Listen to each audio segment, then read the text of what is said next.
एक गांव में दो भाई रहते थे। बड़ा भाई शहर में रहते थे और छोटा भाई अपने माँ के साथ गांव में रहते थे। बड़े भाई का नाम राहुल था और छोटे भाई का नाम सोनू।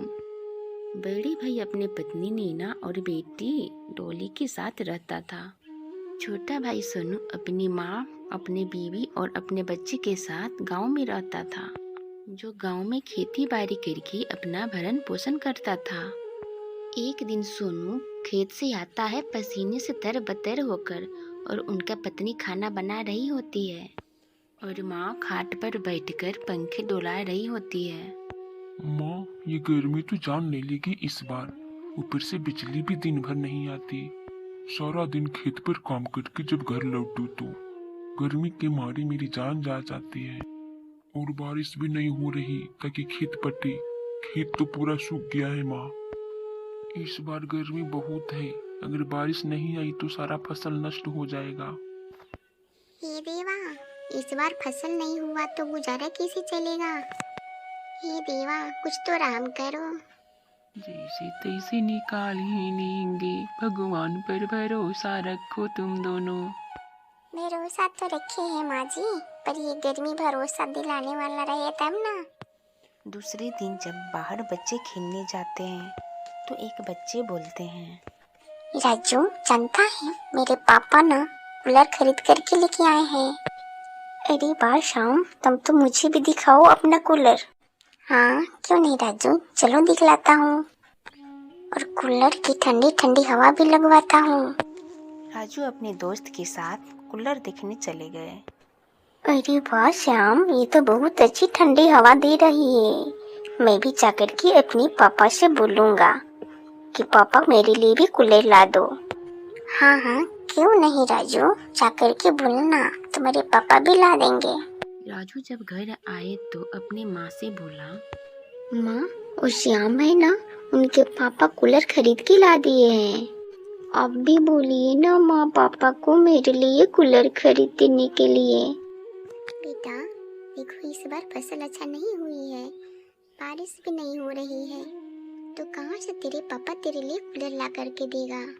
नहीं माँ, मुझे चाहिए कूलर चाहिए, श्याम के पापा ला दिए हैं, मेरे पापा क्यों नहीं लाएंगे। अच्छा अच्छा, बस करो बेटा, बस करो, मत डरो, पापा के आने दो, शाम को तो बात करेंगे। राजू खुश होकर बाहर चला जाता है। शाम को जब सोनू घर पे आता है तब उनकी पत्नी बोलती है, अजी सुनते हो ना, मैं क्या कह रही थी, एक कूलर ले लेते। देखो गर्मी बहुत पड़ रही है, माँ जी की भी पंखा चलाते चलाते हाथ थक जाती है, और मैं भी खाना बनाती हूँ तो पसीने से तरबतर हो जाती हूँ। राजू भी जब पढ़ाई करके आता है तो होमवर्क करने बैठता है तो पसीने से तरबतर हो जाता है। अरे तुम क्यों कर रही हो भगवान? नहीं जानते हो फसल भी नहीं अच्छा हो रहा है, ऊपर से बारिश भी नहीं हो रही है। मैं कहाँ से खरीद के लाऊं कूलर? अरे मैं क्या कर रही हूँ बेटा, अपने बड़े भाई के पास फोन लगाओ तो, और बोलो कि भैया पैसे की जरूरत है, भेज दो, गर्मी बहुत पड़ रही है, कुछ मदद कर देगा तो कूलर खरीद लेना। सोनू को माँ के बताए हुए सुझाव अच्छे लगे और अपने बड़े भाई को फोन लगा दे। हाँ भाई मेरा, कैसा है तू? कैसे कॉल किया? सब ठीक है ना? माँ ठीक है? भैया क्या बताऊं, गर्मी बहुत पड़ी है इस बार, और माँ की तबीयत भी खराब रहती है। पैसे नहीं है कि कूलर खरीद के ले आऊं। कुछ मदद कर देती तो लेकर के आ जाते। हाँ हाँ ठीक है, रखो अभी फोन, में ऑफिस में हूँ, अभी काम चल रहा है, घर पे आने पे बात करूंगा। फोन रखने पर राहुल की पत्नी बोलती है, कौन है जी, किनका फोन था? आपका भाई का फोन था? क्या बोल रहे थे, पैसे मांग रहे थे?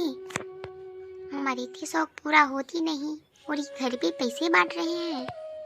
अरे चुप करो नीना, ऐसा कोई बात नहीं है। तो कैसा बात है जी, बच्चे की पढ़ाई लिखाई में इतना पैसा खर्च होता है, मेंटेन करना, किटी पार्टी करना, मेरा ये सब तो होता नहीं है आपसे।